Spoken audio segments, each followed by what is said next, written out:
नमस्कार दोस्तों, जैसा कि आप सभी जानते हैं, भगवान बुद्ध ने अपना पूरा जीवन सत्य की खोज में व्यतीत कर दिया।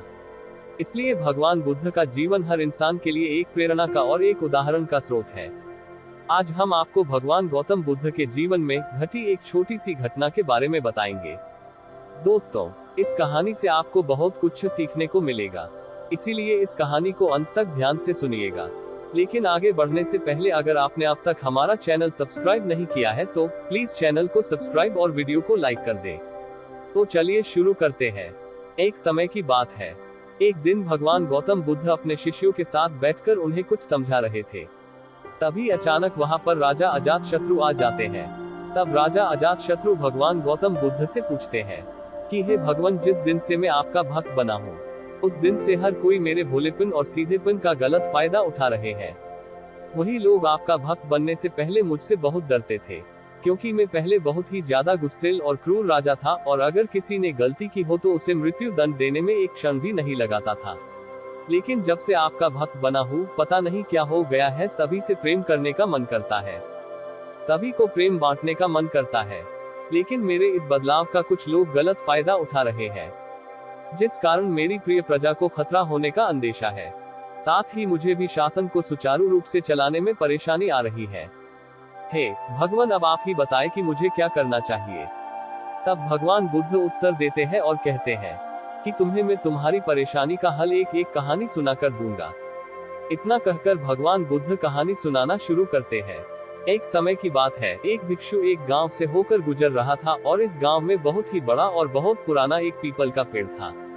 भिक्षु ने उस पेड़ के नीचे कुछ देर आराम करने की सोची। काफी देर से चल चल कर वो काफी थक चुका था, लेकिन भिक्षु उस पेड़ के नीचे जाता उससे पहले ही कुछ लोगों ने उसे यह कहते हुए रोका कि इस पेड़ के नीचे एक जहरीला सांप रहता है और इस सांप के डसने से पहले ही बहुत सारे लोगों की मृत्यु हो चुकी है। साथ में यह भी लोगों ने कहा कि उस सांप पर बहुत सी जाने लेने का पाप है। फिर भी वो सांप इतना खतरनाक है कि जो भी उसके सामने आ गया उसे वह जिंदा नहीं छोड़ता। तब भिक्षु ने मुस्कुराते हुए उस आदमी को जवाब दिया कि एक ना एक दिन तो सबको मरना है, क्योंकि मौत सबकी निश्चित है। अगर मेरी मौत आज होनी है तो उसे कोई नहीं रोक सकता।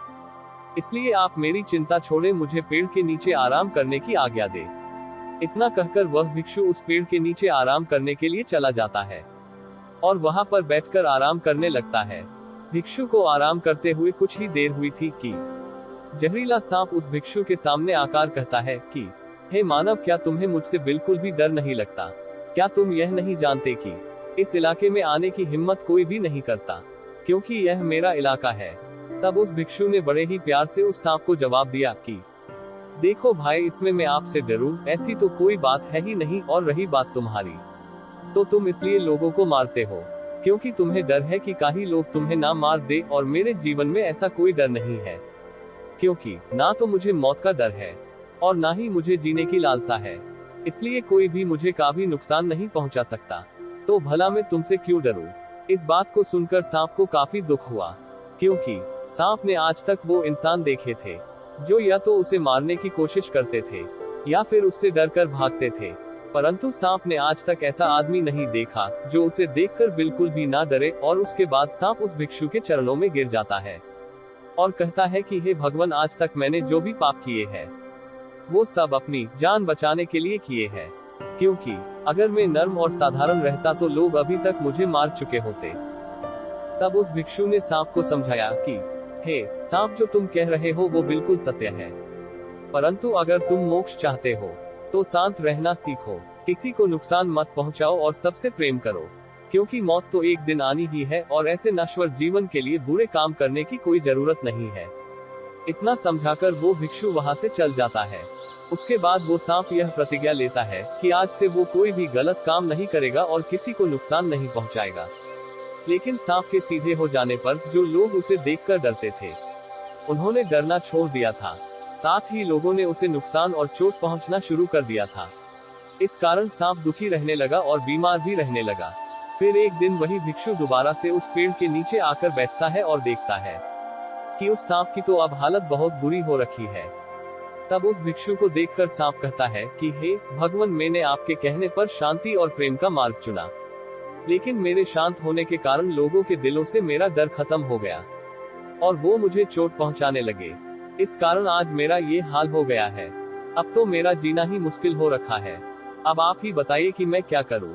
तब भिक्षु ने कहा कि हे मेरे दोस्त, मैंने तुमसे यह नहीं कहा था कि तुम अपने स्वभाव को बदलो। तुम्हारा स्वभाव तुम्हारी क्रूरता है जो तुम्हें लोगों से बचाती है। अगर तुम क्रूर नहीं रहोगे तो लोग तुम्हें मार देंगे। तो दोस्तों, इस कहानी से हमें यह शिक्षा मिलती है कि इंसान को अंदर से हमेशा अच्छा ही होना चाहिए। कभी दूसरों का बुरा नहीं सोचना चाहिए और ना ही करना चाहिए, लेकिन दिखावे के तौर पर इंसान को कठोर रहना चाहिए ताकि जो जरूरी इज्जत है वो उसे मिल सके। इसके बाद भगवान बुद्ध अजात शत्रु से कहते हैं कि हे अजात शत्रु, इस कहानी का अर्थ यह है कि तुम अपना स्वभाव कभी मत बदलो, बल्कि अपने आप को मन से बदलो। तो मेरे प्यारे दोस्तों, इस कहानी के जरिए मैं आप सभी को यह बताना चाहता हूँ कि हम जीवन में ऐसी गलतियां बार बार करते हैं। अगर आप अभी ऐसे ही अपने किसी काम को बहुत ज्यादा कठोर बनाकर करते हैं तो मेरी आप सभी से यह प्रार्थना है कि आप उसे पहले सरल बनाएं और उसे इस योग्य बनाएं कि आप उसे कर सके। तो दोस्तों, आज की हमारी वीडियो आपको कैसी लगी प्लीज कमेंट बॉक्स में जरूर बताएं। अगर आपको ये वीडियो पसंद आया हो तो प्लीज लाइक, शेयर और सब्सक्राइब जरूर करें। मिलते हैं एक नए वीडियो में। धन्यवाद।